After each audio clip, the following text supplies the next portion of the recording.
the year I graduated. The national movement to send educated youth to the countryside was in full swing. To help her best friend's younger brother stay in the city, my fiancée sent me away to the countryside for 7 years, and when I came back, she actually proposed to me in front of everyone. The crowd erupted into cheers. They all assumed I would surely say yes. After all, I was the one who had boldly confessed to Evelyn and pursued her relentlessly, winning over the coldest and most elegant goddess of University A. But they all seemed to forget, back then, Evelyn had chosen another man, letting him take the city job that was meant for me, and made me go to the countryside in his place. She even slandered my parents' morals to threaten me. In the end, she forced me to leave for the countryside and stay there for 7 years. Now that I'm back, her best friend told me, after you went to the countryside, Miss Moo used all her connections to make sure you lived a bit more comfortably out there. She never got married all these years. She's been waiting for you the whole time. Chapter 1. As I listened to Autumn sitting beside me ramble on and on, I couldn't help but frown. She kept telling me how much Evelyn had done for me. Seeing my indifferent expression and lack of reaction, she grew anxious. Can't you at least say something? Evelyn did all this for you, don't you feel even a little moved? Her shrill tone drew the attention of our classmates. Their eyes turned toward me, some curious, some disdainful. It had been 7 years since I last heard Evelyn's name. To me, that name felt almost foreign now, as if it belonged to a different lifetime. Even the passion I once had for her had nearly been washed away by time. 7 years ago, I boarded the train to the countryside alone, carrying only my luggage. So aside from my family, almost no one knew I had ever been married. That's why I couldn't tell if what Autumn said about Evelyn came from her own desire to inform me, or if someone had asked her to say it. Maybe it was on purpose, to let me know what Evelyn had supposedly done for me all these years. That thought made me frown again. Whatever happened between Evelyn Moo and me, that was just childishness back then. Let's not bring it up anymore. I waved my hand, showing not even a trace of nostalgia. Everyone around me stared in shock. Even the noisy class reunion fell silent. You could hear a pin drop. Evelyn and I were childhood friends. At some point, my feelings for her changed from friendship to something deeper, something possessive. As the only boy in the family, I grew up pampered, full of confidence and pride. Back then, I believed that as long as I had the courage to chase after what I wanted, I could always get it. So I pursued Evelyn passionately. I invited her to dinner, asked her out to the movies. When her mother fell ill, I even begged my parents to use their connections to find the best doctor for her surgery. While she was caring for her mother, I made sure she had 3 meals a day. Whenever another boy showed interest in her, I'd step in right away and make it clear, this flower was already taken. Even when she dreamed of becoming a teacher, it was my father who helped her get a smoother path into the school system. Eventually, after all my efforts, I won her over. The once cold and distant Miss Moo began to gently remind me to dress warmly, cared for me when I was sick or upset, and comforted me when I needed it. She even tolerated my little moods and occasionally acted cute with me. When people called me shameless or a simp, she'd stand in front of me and defend me with unwavering loyalty. She would take the initiative to invite me to cultural performances during her vacations and proudly introduced me to her friends. I once thought we'd keep walking hand in hand like that forever, until 3 months before another round of countryside assignments, Jordan suddenly reappeared. He was a boy Evelyn had known in middle school, a beam of light in her heart. But I trusted Evelyn too much to suspect anything unusual between them. In fact, I even treated Jordan like a brother just because he was connected to her. But afterward, Evelyn stopped having time for me. Even during her vacations, she didn't even try to meet up anymore. Sometimes when I made the effort to find her, she'd brush me off, saying she was too busy. On our 2-year anniversary, she once again claimed she had school duties and couldn't be with me. But something felt off. Just a few days earlier, she told me she didn't have classes that day. There was no way the school would suddenly assign her work, especially not when they'd go out of their way to show respect to my father. Suspicious, I quietly went to the school to find her, only to be told she was on leave, and not on campus. A colleague of hers said she had gone to the department store. Without a second thought, I rushed straight to the department store, only to see Evelyn Moo and Jordan walking side by side through the mall. Their hands were full of shopping bags. They were laughing and chatting, looking every bit like a couple madly in love. Next to them stood Evelyn's younger sister, her face glowing with excitement as she looked at Jordan and said, "Jordan, I really think you and my sister are a perfect match. How about I just call you brother-in-law?" She giggled as she looked up at Jordan, who responded with a joyful smile. Evelyn glanced at her sister and said, "Don't talk nonsense." But her tone wasn't one of scolding, it was a mix of helplessness and affection. And from the slight upward curve of Evelyn's lips, it was obvious she didn't mind what Jenny said. On the contrary, her expression betrayed her true thoughts. A sour ache filled my chest, as if even breathing had become a blade slicing through me. Maybe it was because my stare was too intense. She suddenly turned and spotted me standing not far away. My eyes were clearly red, my expression full of hurt and anger, but she didn't show the slightest intention of comforting me. She didn't even seem the least bit guilty or ashamed. Instead, she looked annoyed. "What are you doing here?" she asked. That sentence completely ignited the fury inside me. As a man with dignity, how could I possibly swallow that kind of humiliation? I strode right up to Evelyn. "This is the urgent school matter you said you couldn't get away from," I asked, sarcasm dripping from my tone. My attitude clearly irritated her more. She snapped. "Comrade Jordan is a new records administrator. The principal asked me to look after him because we were classmates. I'm here today for official reasons. Can you please get your facts straight before you start interrogating me?" I looked at Evelyn in disbelief. She had always been aloof, but never once did she speak harshly to me, let alone scold me in front of others like this. Realizing her words might have gone too far, Evelyn glanced at me nervously and quickly grabbed my hand to apologize. "Mario, I'm sorry. I spoke too harshly. That's not what I meant." I pulled my hand away, took a deep breath, and tried to calm the fury raging inside me. "Then what did you mean?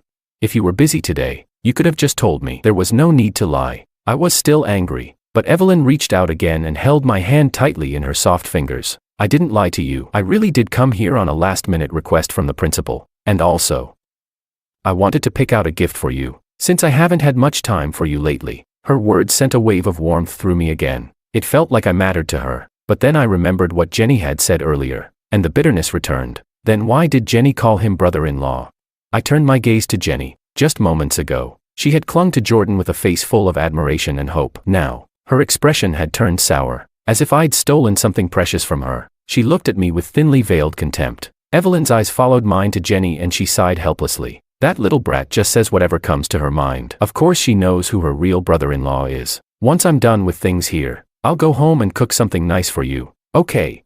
She was a great cook, just rarely had the time to do it. She was always so busy. At that moment, the anger I still held in my chest was nearly worn away by her soft tone and gentle words. I was just about to nod and forgive her when Jordan jogged over to me in 3 quick strides. "Mario, I'm really sorry," he said. "I just started working at the school, and the principal was worried I wouldn't adapt well. So he asked Evelyn to help me buy a few things. If it really bothers you, I can ask the principal to assign someone else." As he spoke, he lowered his head, his eyes turning red, and even wiped the corners of his eyes. Immediately, Jenny, who had been standing quietly nearby, exploded. "Why do you like bullying people so much? It was bad enough when you bullied my sister, now you're picking on Jordan too. What kind of terrible man are you?"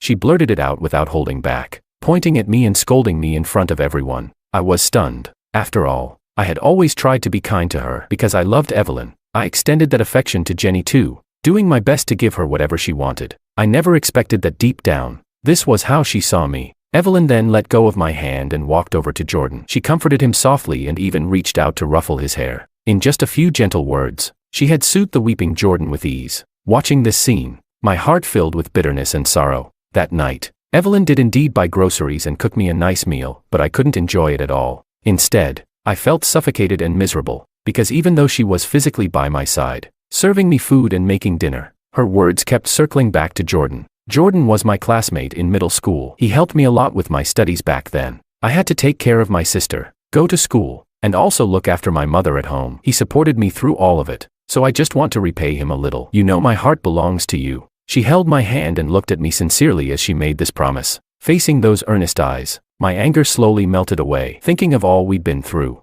I could only sigh and nod. I decided to let it go. Then Evelyn brought out a small box. Inside was a merit medal. I made a breakthrough in my research. The school applied for this award for me, and I want to use it as a symbol of our love. Today marks our 2-year anniversary. I hope there will be many more to come, and that we'll have a long and beautiful future together. As she spoke, she pushed the medal toward me. My heart warmed. Her words touched me. I finally accepted the medal and said, "Mm." Then I pulled her into my arms and kissed her forehead. The unease and resentment inside me slowly faded with her tenderness, but I never expected that this moment of warmth would be so fleeting. From that day on, she began spending even more time with Jordan. Commuting together was one thing, but now she even took him to the department store on weekends. They moved closely, acted intimately. It was as if they were the real couple. Soon, rumors began spreading in our community compound that Evelyn and I had broken up, that she had dumped me. Before I could even trace the origin of those rumors, Jordan came knocking on my door. He held a plate of dumplings in his hands and wore a gentle smile.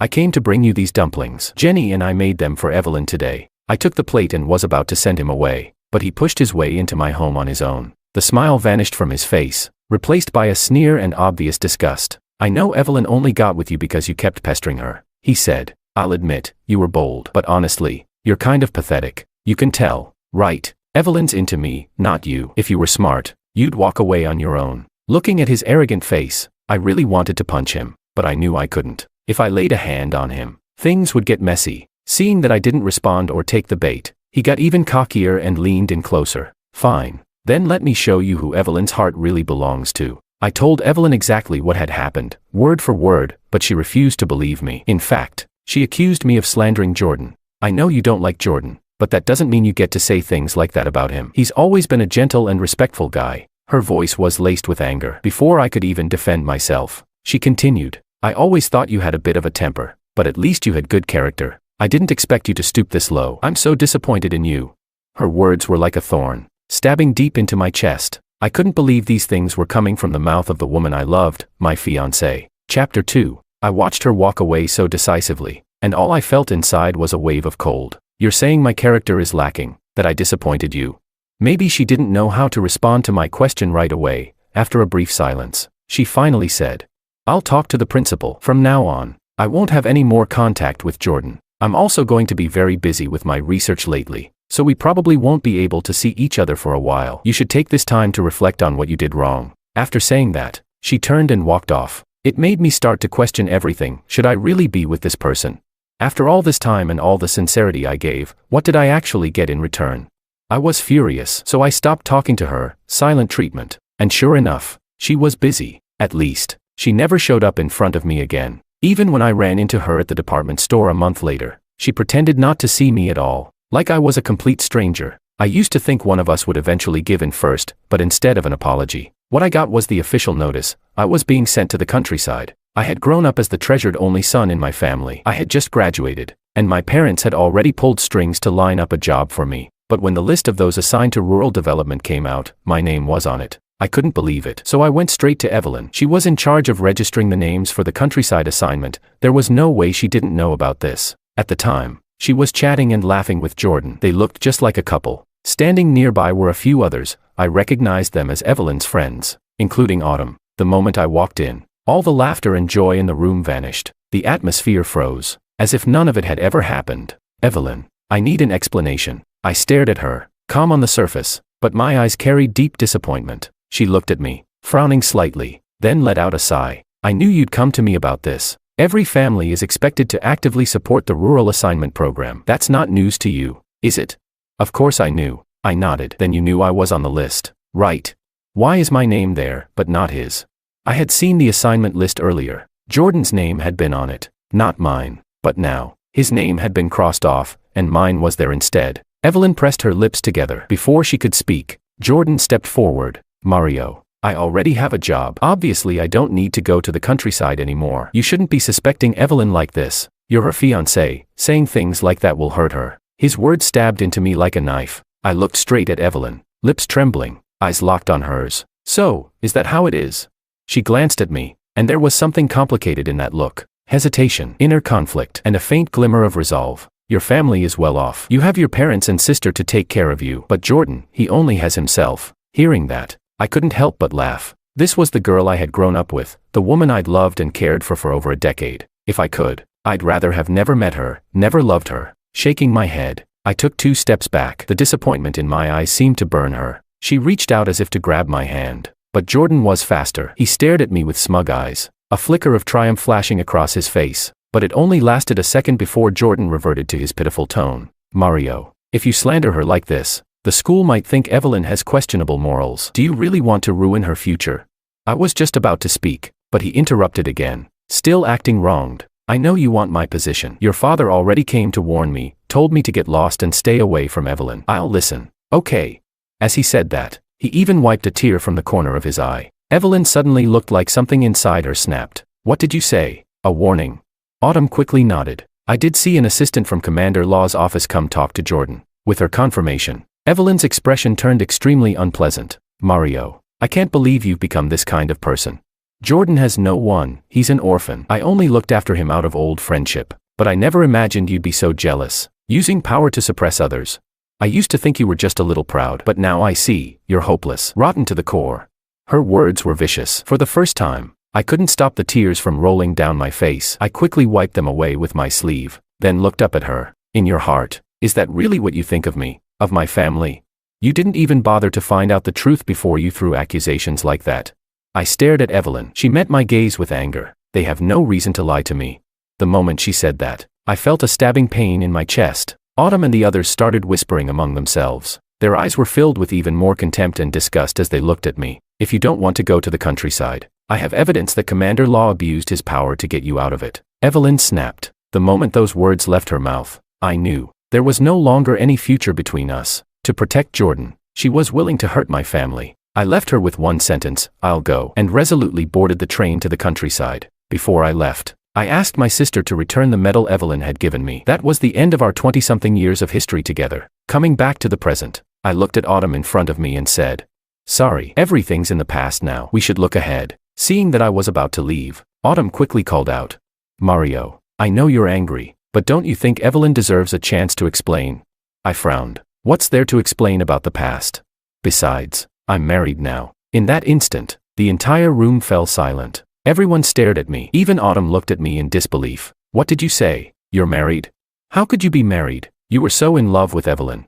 After she spoke, others joined in, clearly not believing me and agreeing with her. "Mario, married? No way. He used to chase after Evelyn like a dog." "Exactly. A guy that desperate and clingy, who would like him? He was meant to marry Evelyn, not ruin someone else's life. And someone who was that obsessed, how could he just stop loving her like flipping a switch? I don't believe it. He's clearly just being stubborn, pretending he's married." One bitter and malicious comment after another, but I acted like I hadn't heard a thing. I just looked calmly at Autumn. "Do you also think I'm lying?" She froze for a second, wanting to say something, but in the end, she just shook her head. "To be honest, I probably shouldn't be getting involved in this, but I just feel like Evelyn gave so much for you. The least you could do is see her. No matter how it ends between you two, you should at least have a proper conversation." Her voice softened a lot as she said that, but I could see the disbelief in her eyes. After all, I had once chased after Evelyn with everything I had, willing to give her my entire world, even a man's most basic dignity and pride. But even a love that fervent was ultimately extinguished. As of now, I'm already married. Whether they believed me or not, I knew that even if I explained, they wouldn't believe me anyway. People only want to see what they choose to believe. I remembered I'd promised my daughter I'd be home early to celebrate her birthday, so I had no interest in staying any longer. I stood up, ready to leave, but Autumn blocked my way. "You're already here. Can't you wait just a little longer? Evelyn is already on her way." Just as I was about to speak, the door to the private room opened, and Evelyn walked in, slightly out of breath. She was now dressed in a formal professional outfit, with gold-rimmed glasses perched on her nose. Behind the lenses, her already cold eyes seemed even more distant and alluring. She exuded a kind of refined indifference that made people feel they could only admire her from afar. But the moment her eyes landed on me, all that coldness vanished, replaced by a wave of tenderness. She quickly approached, forcing a stiff, awkward smile onto her face. A dry, uncertain smile. "Mario, it's been a long time." A faint blush crept onto her cheeks, and her gaze held a quiet hope. I nodded politely in return. "Evelyn, long time indeed, but not good." Her smile froze on her face. A flicker of sadness crossed her eyes, and her whole demeanor was enveloped in melancholy. "Mario, are you still mad at me? Why are you treating me like a stranger? That's not how it's supposed to be between us, is it? It really hurts me when you act like this." She looked so wounded. In the past, whenever she showed me that face, no matter how angry I was, I'd always end up comforting her. And now, she was trying that trick again. But unfortunately for her, I was no longer the same person I once was. I looked at Evelyn calmly. "Miss Moo, we haven't seen each other in 7 years, and frankly, this distance between us is how it should be. What happened back then, I couldn't forgive, and now, I definitely wouldn't forgive." After saying that, I picked up my things and turned to leave. It was getting late. I needed to go home to Ollie. She was still waiting for me to celebrate her birthday with her. I stepped past Evelyn and headed toward the door, but she suddenly grabbed my wrist. Then she dropped to one knee and pulled out a box. Inside was a Medal of Honor and a ring. It was the same medal she had once given me, the one that symbolized our engagement, but I had returned it long ago. After all, when I left, I was beyond heartbroken. Caught off guard for just a moment, I saw her take the ring and try to slip it onto my ring finger. "Let's get married, Mario." Her voice was full of affection, almost desperate, as if without that ring, I'd fly away and disappear forever. "Evelyn, I think you're confusing me with someone else. I'm not Jordan." When she heard that, her previously urgent expression strangely shifted into one of subtle smugness. She gripped my hand tighter. "Mario, are you jealous?" "I admit, what happened with the countryside assignment back then was unfair to you, but I did it for you and your family. Jordan said that if he didn't have to go, he wouldn't report your parents. I knew how much they care about you, and I knew how much you care about them, right?"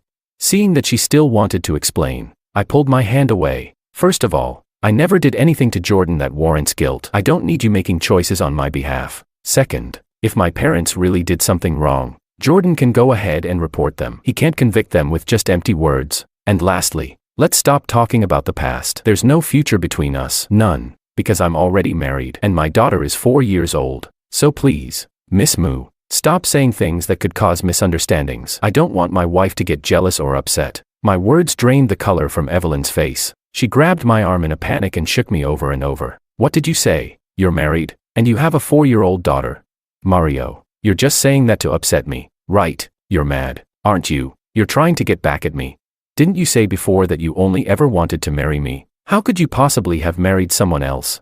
She leaned in closer, her serious eyes full of desperate hope. It was as if she was waiting, begging, for me to deny everything I'd just said. But as I looked back into her eyes, I was completely calm. Yet on her face, once untouchable and composed, there was now panic, unease, even a trace of regret. I'd seen her wear that expression once before, when her mother was in the hospital. Only once. I never thought I'd see it again now. "Mario, why didn't you wait for me?" she asked, her voice carrying a note of accusation and unwillingness to accept the truth. "I was trying so hard to find a way back to you." She spoke as if I had betrayed her, as if I had crushed her great love. "Wait for you?" I asked. "Evelyn, did you forget how long I already waited for you back then?"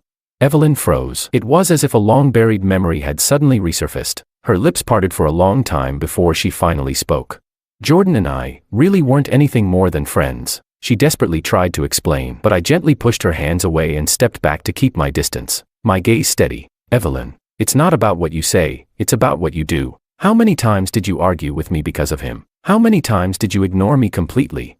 You lied about being too busy just so you could go shopping with him, and you think that's love? If you truly liked me, loved me, then I should have come first, not always be the one left waiting." My words made Evelyn stagger back half a step. She had to brace herself against the back of a chair to keep from falling. She was once the goddess of University A, known for her intellect and achievements in academia. When had anyone ever seen the proud Evelyn in such a state? From the way we spoke, the people around us started recalling the past. I remember. Wasn't it Evelyn who broke off the engagement with Mario and got together with Jordan? Yeah. And didn't she even personally put Mario's name on the list to be sent to the countryside? So why is she acting now like she's madly in love with Mario? If you love someone, shouldn't you protect and stand by them? Some people only realize what they've lost after it's gone, but no one will wait forever. Those comments echoed exactly how I used to feel, but now, those words didn't stir me anymore. I simply looked at the pale, stricken Evelyn and said, "Miss Moo, some things are better left unsaid. If there's nothing else, I'll be heading out. My daughter's still waiting for me to celebrate her birthday. You all enjoy yourselves." With that, I turned and walked toward the door, but Evelyn rushed to block my path again. She stared directly into my eyes, but when she met my cold gaze, she instinctively stepped aside. I didn't bother saying anything else and kept walking out the front entrance. Still, Evelyn wouldn't give up. She followed closely behind me, but I paid her no attention and walked all the way to the front gate. Just as I stepped outside, a tiny figure came crashing into my field of vision, sprinting straight toward me, and with a joyful leap, she threw herself at my legs and hugged them tightly. "Daddy." Chapter 3. Her voice was crisp and tender, full of pure joy and anticipation. I gently took her little hand and squatted down, wrapping her in a warm embrace. "Ollie, did you miss Daddy?" I teased her softly while she curled up in my arms. Then, a graceful silhouette entered my vision. Lillian's beautiful, radiant face lit up with affection the moment she saw me. "Honey." Her figure was perfectly curvy, even more alluring after having our child. She carried herself with elegance and sensuality, and yet, around others, she always wore a distant, untouchable coldness, a kind of danger that said, "Don't come close." But now, she smiled warmly and walked up to me, reaching out her hand. I gave her mine, and she gently took it, nestling into my arms. "Tired?" Her soft voice pulled me out of my daze, her beauty still enough to catch me off guard. I quickly shook my head. "Not tired." Even after 5 years of marriage, the spark between us still burned like we were newly in love. "Daddy, you can't forget about me just because you saw Mommy." the little one in my arms protested in a babyish, slightly aggrieved voice. Today is Ali's birthday. Daddy has to love me more today. Yes, it's Ali's birthday. So Daddy will love Ali extra today. Let's put Mommy to the side for a bit. Okay. I coaxed Ali gently, but someone clearly wasn't pleased. No way. I should always be first in your heart. Her eyes locked with mine, overflowing with a depth of love that pulled me in again and again. Mommy is bad. She's stealing Daddy from Ali.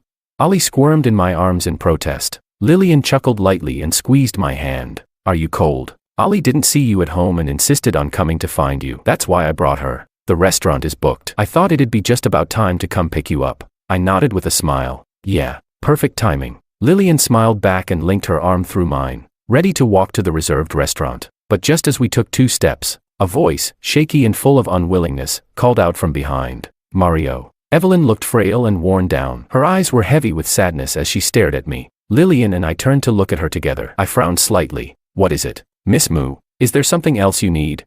Evelyn's gaze landed on our interlocked hands. Her lips parted, but in the end, she simply shook her head with defeat. Her body swayed, like she might collapse at any moment. I nodded slightly, and Ali, still perched on my shoulder, glanced curiously at Evelyn. Daddy, is that lady sick? She looks like she's gonna fall down. She blinked in innocent concern. I gently pinched her cheek, unsure how to respond. Lillian looked at Ali with a smile in her eyes. Ali, it's your birthday today. Don't you want some cake? Ali, being a child, was instantly distracted. Yes, let's go right now. She bounced excitedly in my arms, eager to get to the restaurant. Mario. Evelyn's voice came again, laced with sorrow and desperation. Her complexion was pale, and grief swirled in her eyes. I felt a flicker of impatience and was about to speak, but someone stepped in front of me. Lillian looked directly at Evelyn. You must be Miss Moo, right?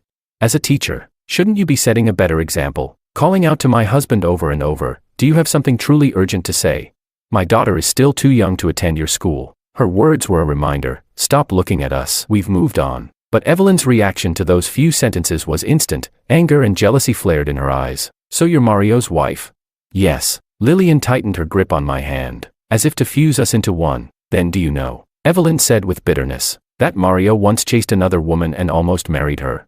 Lillian's face remained calm, not even a crease in her brow, but I knew. She was furious. Beneath her calm and collected surface, a storm was clearly brewing in her heart. I let go of Lillian's hand and placed my arm around her shoulders. Miss Moo, like you said, almost. What was almost back then is now miles away from anything real. Besides, everyone makes mistakes in their youth. Mistaking a toxic woman for someone precious isn't exactly unheard of. But don't rush to claim that title of toxic woman like it's a badge of honor. That said, I should still thank you. If it weren't for you, I wouldn't have gone to the countryside. I wouldn't have met my wife. Because of you, I now have a happy marriage and a woman who looks at me like I'm her whole world. So I'd advise you not to try and mess with what I have with my wife, because nothing, not even you, can come between us. I could brush off everything she did to me before, but I would never allow her to interfere with my family. For the people I love, I wouldn't hesitate to fight back. Evelyn stared at me in disbelief, unable to accept what she was hearing. Toxic? Is that really what you think I am? Yes, and if I had a choice, I'd rather we had no connection at all. With that, I gently tugged Lillian's arm. She understood. I wanted to leave, so she linked arms with me and confidently led the way to the car. She turned to me and asked softly, was everything you said just now the truth? Of course it was, I replied. What happened between Evelyn and me is long over. The only people I love now are you and Ali. We celebrated Ali's birthday afterward. The joy and warmth surrounded us like a bubble. It felt like we'd returned to the beginning, untouched, whole, as if everything with Evelyn had never happened. I thought I'd never see her again, but to my surprise, the moment I returned to my parents' house, there she was, standing at the gate. She looked far more worn than before. The arrogance she used to carry was gone. In its place was a kind of defeated weariness. I didn't expect her to ambush me like this, and a wave of impatience surged in my chest. Evelyn, what do you want now? That last encounter had left Lillian clingier than ever. She'd tortured me half the night afterward, nearly drained me dry. Now, every time I saw Evelyn, it was like seeing a damn plague. Honestly, I wanted nothing to do with her, but I knew if I didn't deal with this, she'd just keep showing up, invading every corner of my life. Mario, just give me a chance to talk properly with you, please? Her voice trembled with pleading. There's nothing for us to talk about. I shook my head, but she still didn't give up. I know. I was wrong back then. I shouldn't have doubted you because of Jordan. I shouldn't have crossed out his name and sent you to suffer in his place. I cut her off before she could finish. The past is the past. There's no need to keep digging it up. We should be looking forward, not drowning in what's already over. The disgust and impatience on my face didn't go unnoticed. She saw it, realized I truly didn't care anymore, and panic spread across her expression. Mario, I'm truly sorry. Back then I was just angry. I couldn't believe you would actually do something like that. Jordan was my classmate. He was well-behaved, smart, and all alone. I just instinctively leaned toward him. I know it was my fault. Her words made me laugh coldly. Evelyn, you say he was your classmate, smart and moral, but what about me? I grew up with you. I treated you well, didn't I? Maybe I was a little spoiled, a little stubborn, but I never did anything dishonorable. So why was his word trustworthy, but mine wasn't? In the end, it's simple. You wanted to believe him. You chose not to believe me. Or maybe, the truth is, by that point, your heart had already tilted toward him. When she heard what I said, Evelyn scrambled to explain. No, it's not like that. I really just saw him as a classmate and wanted to help him out. I've been waiting for you to come back all these years. I've always hoped we could be together again. Mario, in this lifetime. I only want to be with you. I know I made mistakes in the past, but please, I'm begging you, give me a chance to make it right. She was practically pleading, but all I felt was exasperation. Evelyn, is that all you wanted to say? My words stunned her. For a moment, she didn't know how to respond, but seeing the calm and indifferent look on my face, she suddenly grew uneasy. Mario, do you really think none of this matters? For 7 years, I've been thinking about how to bring you back. I've thought of you constantly. I've waited. She looked into my eyes like she was searching for some trace of softness, but I could only shake my head. Evelyn, you were the one who allowed Jordan to cross boundaries. My words left her visibly shaken, her eyes flickering with guilt. I gave a cold laugh. Let's be honest, Jenny's attitude toward Jordan came from you, didn't it? Without your silent approval, how would she have dared to call him brother-in-law right in front of you? You've always known how to handle inappropriate feelings from others, sometimes even too harshly, and I used to admire that about you. But with Jordan, you always looked the other way. So even if it hadn't been him, there would have been someone else eventually. I took a deep breath and didn't let her interrupt. In the past, I gave you all my love, but I also have the right to take it back. Now, I only love my wife, my daughter, and my family. They're the ones who truly matter to me. I hope you'll stop showing up in my life. Stop disrupting it. With that, I turned and headed toward my parents' house, but Evelyn chased after me again and grabbed my arm. Yes, I did have some feelings for Jordan, she blurted, but it was because we had fought, and he showed up at just the right time. He calmed me down. But please believe me, I've only ever loved you, no matter what. I always wanted to be with you.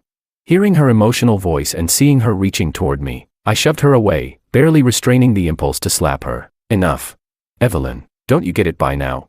I'm a man. I have my pride. Even if nothing happened between you and Jordan, I still wouldn't take you back. I have a family now. I have someone I love. And you will never be the person I want to choose. She froze at my words, utterly stunned. I had no interest in dragging this out any further. I picked up my things and walked into my parents' house. I could feel her eyes burning into my back the whole time, but I didn't look back, because I knew she was once the burning crush of my youth. But that was all in the past. In fact, I couldn't even remember why I had liked her, why I ever wanted to be with her. Whatever it was between us, it was over, long ago. When I left my parents' place, she was nowhere to be seen. I let out a long breath of relief, but when Lillian came home later, she glared at me with a face full of righteous fury. What's wrong, Miss Lillian? Why that look? I asked playfully, wrapping an arm around her waist and gazing deep into her eyes. She finally couldn't hold it in. When were you planning to tell me Evelyn came looking for you again today? Ah, so that's why she was mad. I gave her a deliberately serious nod. She waited for me at the compound gate today. What did she want this time? She asked through gritted teeth, eyes blazing like she wanted to tear Evelyn limb from limb. I couldn't help but tease her. She said she still wants to be with me, even if I'm married, even if I have a kid. As long as I agree, she'll give up everything. Give up everything, Lillian snapped. If I don't tear her face off, she clearly doesn't know the meaning of everything. She looked ready to storm out, and I quickly wrapped my arms around her from behind. I'm teasing you. The moment I said that, the world spun, and the next thing I knew, she was sitting on top of me. You dare lie to me? I playfully tapped her nose, then scooped her up into my arms. Her loving eyes locked tightly onto mine. Mario, we're married now. We have Ollie. I'm never divorcing you, and I'm never letting you go. Even if you try to run, I'll hold onto you tightly. I'll always treat you well and never give anyone else a chance. As she said that, her sweet lips pressed gently against my face. I couldn't even find the words to respond, so I just held her face in my hands and kissed her again and again. Only when she had finally calmed down a little did I speak. You don't have to worry. I never planned on leaving, and I already told Evelyn there's no going back for me. In my heart, there's only you and Ollie. The moment those words left my mouth, her breath wrapped around me, warm, intense, irresistible. All I knew was that that night, she nearly drained me dry. After that, Evelyn really did vanish from my life. She was reassigned to a different city. Whether she requested the transfer herself or someone else pulled strings behind the scenes, I never found out. But to me, either way, it was a good thing. As long as it brought peace to my wife's heart, as long as it made her happy, I had no objections. One year, during the spring festival, I happened to run into Evelyn outside my parents' house. She had grown much thinner. We only exchanged a brief glance, and then, as if by silent agreement, turned away from each other. I knew then, whatever story we once had, it was long over. All I wanted now was to cherish the people by my side, and protect this family I'd built with everything I had.